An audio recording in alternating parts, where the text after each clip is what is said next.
Selamat datang di Podstar, Podcast Radar Tarakan. Nah, Goy, hari ini kami mengundang narasumber yang tentunya kemarin juga kita berduka. Kami, Bu Dr. Ari, kami sangat berduka atas berpulangnya almarhum Dr. Haji Yusuf SK.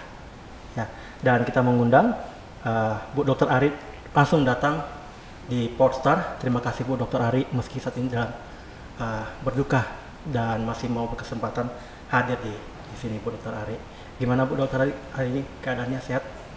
Alhamdulillah, pertama-tama Assalamualaikum warahmatullahi wabarakatuh. Alhamdulillah dalam keadaan sehat walafiat. Terima kasih juga saya sudah diundang di Podstar apa namanya? Podcast Radar Tarakan. Ibu gimana keadaan saat ini? Alhamdulillah baik, sehat aja semua. Alhamdulillah. Ya, sebelumnya kita juga Bu Dr. Ari kemarin melakukan live streaming langsung di rumah duka dan yang nonton ribuan.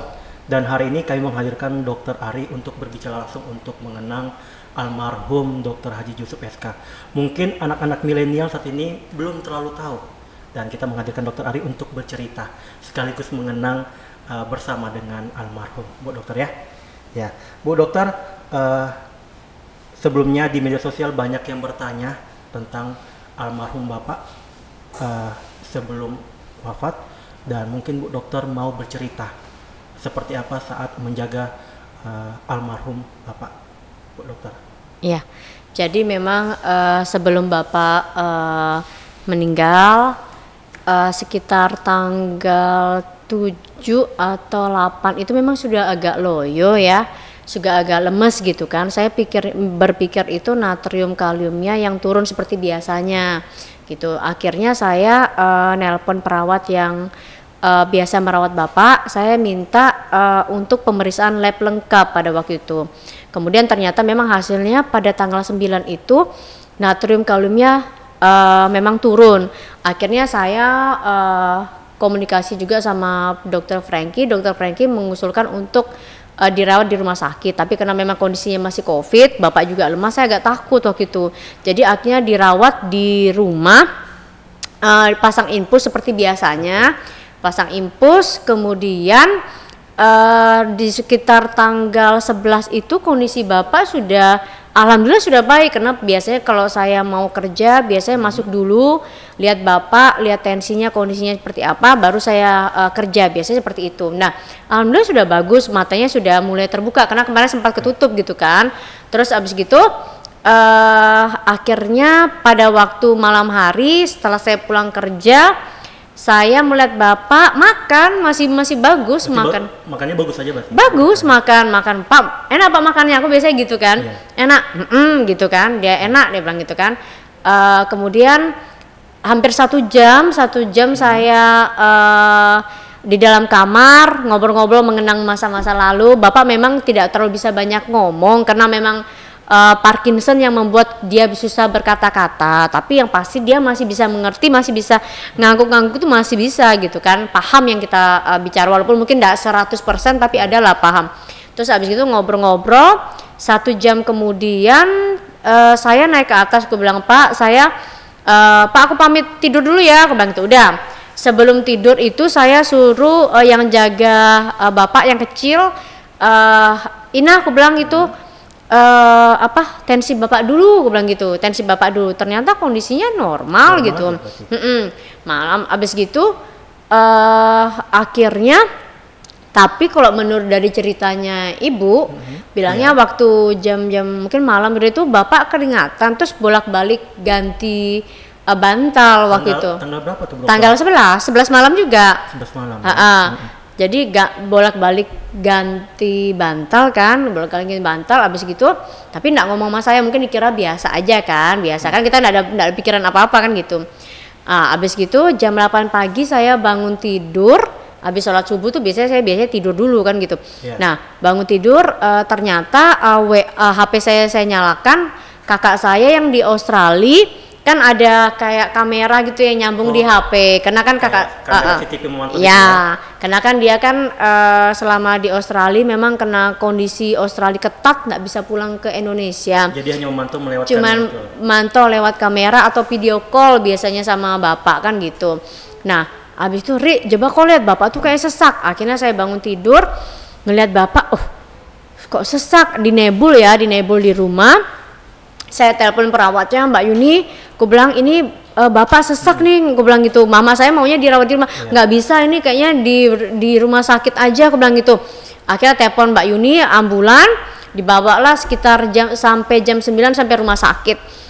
Jam 9 sampai rumah sakit, proses UGD dokter umumnya sudah ngeliat bapak.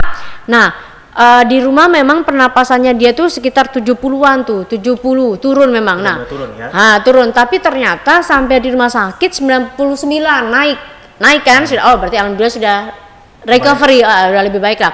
Akhirnya saya ke ruangan dulu lantai 3, sarapan dulu sebentar, terus sambil telepon dokter penyakit dalam, dokter Hanif, tolong lihat bapak di di bawah, aku bilang gitu, di bapak sesak. Akhirnya setelah saya habis makan ngeliat bapak, ada dokter penyakit dalamnya. Dokternya menjelaskan, Dokter Ari, ini dari pemeriksaan foto ronsen kita ngelihat memang karena bapak 1,5 tahun ya, 17 bulan ya bapak sakit, itu memang agak membesar jantungnya saya ngelihat, dan ternyata di paru-parunya tuh juga putih, sudah banyak cairan ya, maksudnya infiltrat gitu ya mungkin ya. Nah, saya curiganya memang pneumonia, sama dengan dokter penyakit parunya juga sama, cenderung pneumonia. Itu apa, Bu, dokter? Infeksi pernapasan biasanya, karena orang yang biasanya sudah penyakit lama, bapak kan selama ini kan cuman bisa baring sama duduk di kursi roda. Nggak bisa beraktivitas. Nggak bisa. Jadi sudah lama, terus akhirnya abis itu dokter paru ngelihat bapak, kemudian dilakukan pengobatan ya di dalam UGD. Saya kira kan sudah baik gitu kan. Akhirnya tiba-tiba dokter parunya keluar dari ruangan UGD bilang gini, Dokter Ari, nadinya bapak enggak teraba, saya masih samar-samar yang dengar.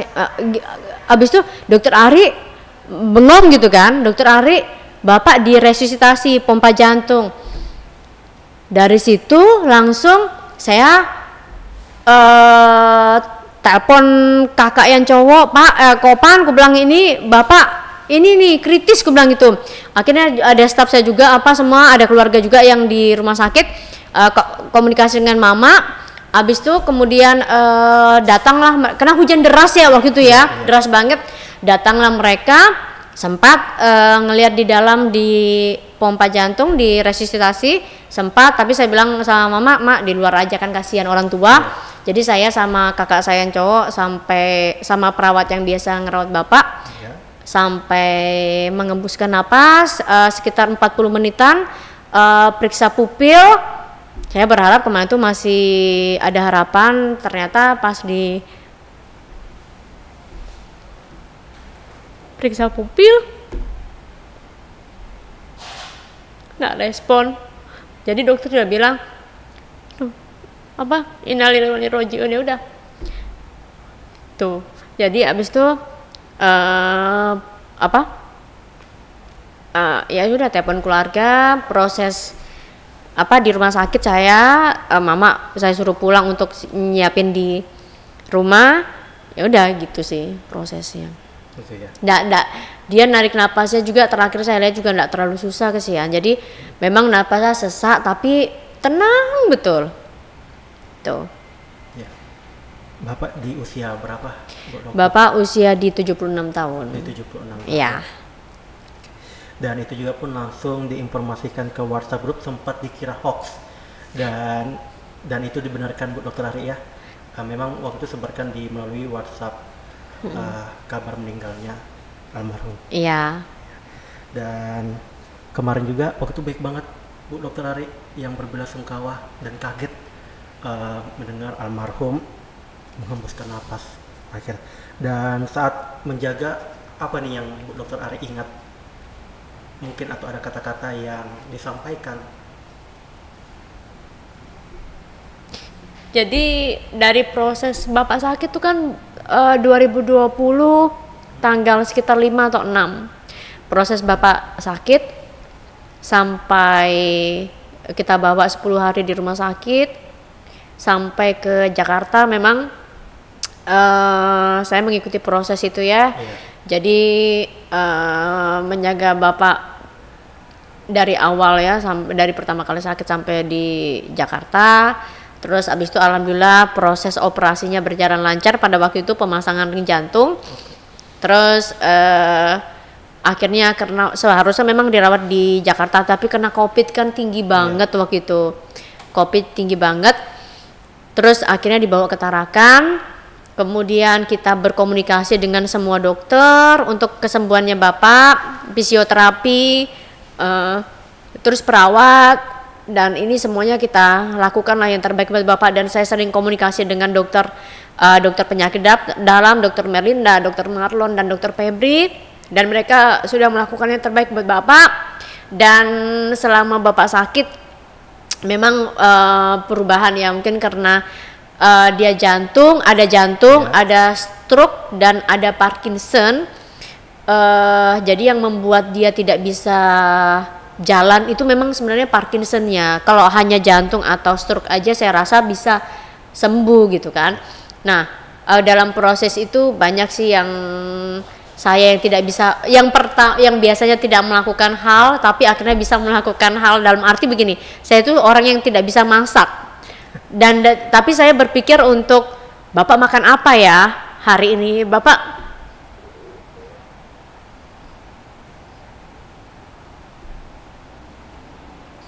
Maksudnya Bu Dokter Ari memikirkan makan apa Iya, untuk Bapak? iya. Gitu ya. Jadi yang dia suka waktu masih bisa makan biasanya itu kentang, terus dicampur. Aku punya inovasi terbaru tuh buat Bapak. Jadi kentang dicampur dengan daging, terus ku kasih susu gitu kan. Jadi dihancurkan gitu. Karena kan Bapak kan nggak bisa makan. Nah, bisa makan nasi tapi biar nggak bosan dia, gimana inovasi apa ya yang aku buat. Dan aku biasanya kasih masuk di story. Aku tuh biasanya cerita sama kakak saya yang di Australia. Kauli, aku hari ini masakan Bapak ini. Oh, aku masakan. Coba kau bikin masakan ini ya buat Bapak. Misalnya kau bikin kentang nanti dikasih susu atau apa gitu. Jadi yang biasanya tidak pernah masak itu memikirkan bagaimana Bapak makan, masak apa. Tapi memang di 2021 di bulan-bulan 4 memang kondisinya sebenarnya agak turun karena agak kesusahan makan gitu, agak menelan tuh agak susah gitu kan. Jadi kadang pagi bulan 5 lah ya, bukan bulan 4, bulan 5 itu pagi kadang makan nasi, malam sudah di blender gitu kan. Dan tentunya alhamdulillah saya dapat yang jaga Bapak tuh luar biasa. Semua orang-orang baik yang dikelilingi Bapak, yang menjaga Bapak yang luar biasa sih, intinya sih seperti itu. Jadi selama Bapak sakit itu inovasi makanan tuh saya berpikir, misalnya coba ya ada yang aku pernah bikin tuh pancake Pak. Pancake tuh aku kasih susu sama keju. Pak, enak Pak? Waktu masih bisa berkomunikasi ya. Karena ini belajar juga masaknya nih Bu Dokter Ari. Ya, jadi aku tuh ngeliat di Google makanan apa ya. Sebelum datang ke Bapak dirasa juga sebelumnya. Rasa lah, Enak ya, pasti. Jadi Bapak makan sampai habis gitu kan. Jadi yang dia paling suka dari aku tuh biasanya kentang dicampur daging pakai susu, aku kasih keju lagi biar dia kuat, biar dia sehat kan. Jadi memang madunya, makanannya, vitaminnya. Kakak saya yang di Australia, walaupun di Australia juga sibuk memikirkan, oh Bapak dikasih ini ya, aku kirimin ini ya buat Bapak ya, minyak aku dikirim ini. Jadi intinya seperti itu sih. Dan Bu Dokter Ari bisa melihat langsung saat proses pemakaman almarhum. Baik banget yang datang Bu Dokter Ari, mulai dari Pak Gubernur dan juga dari pemerintah kota. Itu bagaimana Bu Dokter Ari juga melihat warga, salah satu warga Tarakan sampai ada yang berlari membawa bendera putih. Di saat yang semuanya naik motor, dia sendiri, saking sayangnya dengan Pak Dr. Yusuf SK ini Bu Ari. Bahkan sampai ke pemakaman langsung. Dan juga saya lihat di lab Radar Tarakan juga Pak Gubernur mengangkat keranda, mengangkat peti ya, peti langsung ke ambulans. Gimana Bu Dr. Ari sebagai anak melihat begitu banyak masyarakat Tarakan Kaltara mencintai almarhum? Iya, Mungkin di kesempatan ini saya tentunya berterima kasih kepada Gubernur Kaltara, kepada seluruh masyarakat Kaltara dan khususnya warga Kota Tarakan yang sudah mencintai Bapak, dan saya juga mungkin di kesempatan ini mungkin mohon maaf kalau ada hal-hal yang kurang berkenan selama Bapak masih ada. Saya mewakili keluarga mohon maaf sekali. Setiap orang ada kelebihan dan kekurangan, dan tentunya perasaan saya sangat terharu dari Pak Jainal itu luar biasa, dan Bapak yang lari-lari pakai bendera itu memang sudah kenal lama dan pendukung militannya Bapak. Aku lupa namanya siapa ya gitu. Dan saya ingat waktu Pilgub 2015 waktu Bapak maju, kalau Bapak menang saya akan berenang katanya gitu. Dan dia berenang. Kalah kan Bapak di 2015. Waktu itu najarnya ya. Najarnya kalau Bapak menang saya akan berenang, dia bilang gitu. Dan berlari dia bilang gitu. Oh, yang berenang itu yang satu ini yang berlari karena dia memang kebiasaannya berlari ya. Ada satu yang berenang, ada satu yang berlari ya. Dan itu luar biasa, dan tentunya banyak yang datangnya, hampir dari pemerintah provinsi yang sudah datang, dan semua tokoh-tokoh masyarakat, tokoh agama, semuanya tokoh pemuda yang ikut mendoakan Bapak. Tentunya Bapak sosok yang betul-betul humble ya, maksudnya kalau kita lihat dulu siapapun dimanapun kapanpun mau datang ke rumah silakan, itu yang saya belajar dari Bapak. Dan Bapak tuh HP tuh nggak pernah mati, pasti siapapun telepon pasti diangkat. Oh iya, Bapak tuh begitu. Dan aku kadang sempat agak ngomel-ngomel, Bapak nih rapat terus kurang gitu. Jadi intinya memang dia tipe orang yang betul-betul mengutamakan orang lain daripada keluarga ya, maksudnya dalam arti masyarakat ini buatnya nomor satu, kadang kebalik nomor dua keluarga gitu. Kadang kita hampir kesel, tapi kita memaklumi beliau yang maksudnya sebagai wali kota ya dulu ya, jadi maklum aja gitu. Dan tentunya saya juga mohon doanya buat Bapak ya, setiap sholat Al-Fatihah buat Bapak, hanya itu yang bisa kita berikan buat Bapak.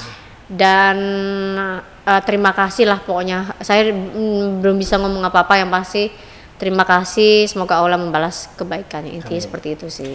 Ya, kita bisa lihat dari kecintaan masyarakat Tarakan ataupun Kaltara kepada Bapak, berarti bisa dilihat dari kinerjanya. Nah, mungkin anak-anak milenial saat ini tidak tahu bagaimana bisa berkembangnya Kota Tarakan, bahkan sampai disebut sebagai The Little Singapore gitu ya, dan juga Bapak pembangunan. Ini masyarakat pasti belum tahu nih. Nah, Bu Dr. Ari sebagai anak yang melihat perubahan Kota Tarakan dibandingkan dengan kabupaten lainnya, tentunya ini pulau kecil tapi paling berkembang. Nah, Bu Dr. Ari mungkin bisa sebutkan sedikit, memberitahu kepada masyarakat Kaltara apa aja yang sudah dibangun oleh almarhum.